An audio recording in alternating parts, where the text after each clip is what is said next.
राम राम, जय जोहार। आज मैं लाई हूँ आपके लिए एक नया कहानी जिसका नाम है डॉक्टर की सलाह। ओपन में वर्षा की पहली फुहार पड़ी थी। चारों ओर जैसे हरियाली थिरक उठी थी। विविध रंग के फूल मुस्कुराते हुए अपनी भीनी भीनी सुगंध का खजाना लुटा रहे थे। नदियाँ कल कल करके गा उठी थी। झरना झरझर झर के झरने लगा था। पोखर में मेढक टर टर का राग अलापने लगे थे। कागज की नाव चलाते बच्चे बड़े भले लग रहे थे। जगह जगह पर माटी के घरौंदे बनाए जा रहे थे। खुशियों का आलम सा छा गया था। वर्षा की झमझम बूंदें अनूठे संगीत का सृजन कर रही थी। खुशी के मारे कोयल एक बार पुनः कूक उठी थी। हरियर तोता मीठे आम का स्वाद चखकर सीटी बजा रहा था। बुलबुल वर्षा में नहा नहा कर तराने छेड़ रही थी। मैना की मीठी बोली गूंज उठी थी। प्यासे कौवे के लिए तो वर्षा की बूंदों का आनंद ही कुछ निराला ही लग रहा था। वहाँ नहाकर इस पेड़ की डाली पर से उस पेड़ की डाली तक उड़ता फिर रहा था। हर पक्षी ने गर्मी के तपते मौसम से राहत पाली थी। वर्षा के ठंडे ठंडे पवन झरोखे सभी को बड़े भले लग रहे थे, पर उपवन में इस समय नजर ना आ रहा था तो सिर्फ एक कबूतर। पक्षी कह रहे थे, वर्षा के इस मनभावन मौसम में भला कबूतर कहीं नजर क्यों नहीं आ रहा है। सभी पक्षी कबूतर के घर जा पहुंचे तो उसे सभी ने बुखार में तपता हुआ पाया। कोई बोला, अरे तुम्हें तो बुखार हो आया है। कोई बोला, तुम इतने कमजोर हो गए हो। पक्षी उसे पंछियों के डॉक्टर के पास ले जाए तो डॉक्टर कबूतर की जांच करते हुए बोला, तुम सब जब वर्षा में घूमने जाना तो कबूतर को भी साथ लेते जाना।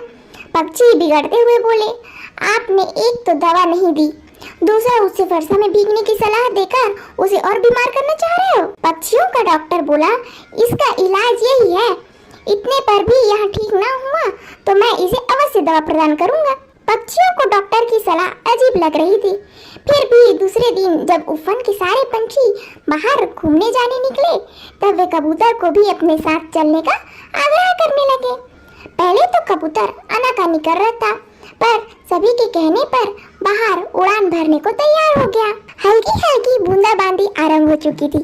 पंछियों के साथ उड़ते उड़ते कबूतर खेतों के ऊपर उड़ान भरने लगा। हरे भरे खेतों में पकी हुई लहराती फसलें देखकर वहाँ प्रफुल्लित हो उठा। उसने पंछियों के साथ नीचे उतर कुछ दाने खाए। उसने पंछियों के साथ झरने का शीतल जल पिया। कहीं पर खरगोश दौड़ रहा था, कहीं पर गिलहरी फुदक रही थी। नदियों में मांझी गीत गाता हुआ नाव चला रहा था। सफेद बदक तैर रही थी। हरे भरे पेड़ पौधे वर्षा की बूंदों में झूम झूम कर जैसे वर्षा का स्वागत करते प्रतीत हो रहे थे।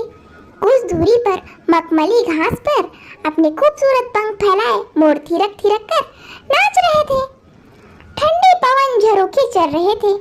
कबूतर का मन भी नाच उठने को आतुर हो उठा। कबूतर एकदम तरोताजा हो उठा। उसमें गजब की स्फूर्ति का संचार हो आया। उसका बुखार न जाने कहाँ गायब हो गया। वहाँ वर्षा के डर से ही अब तक अपने घोंसले में छिपकर बैठा रहा। वर्षा के प्रति मन में भय पाल लेना ही उसकी बीमारी का कारण रहा है। वहाँ पंछियों से बोला, अब मैं पूर्ण स्वस्थ हो गया हूँ। अब से मैं नित्य प्रतिदिन तुम सभी के साथ इस प्रकार वर्षा में घूमने निकला करूँगा। वर्षा का मौसम हर तरह से स्फूर्तिदायक एवं मनोहारी है। मैं तुम सबके साथ बाहर न आता तो वर्षा के इस लुभावने एवं स्वास्थ्यप्रद मौसम से वंचित रह जाता। कबूतर के स्वस्थ हो जाने पर सारे परिंदे चहचहा उठे। उन्होंने डॉक्टर का आभार माना। वे बोले, डॉक्टर की सलाह सच में काम आई। कहानी पसंद आए तो वीडियो को लाइक, चैनल को सब्सक्राइब और प्यार पे कमेंट कर दीजिए।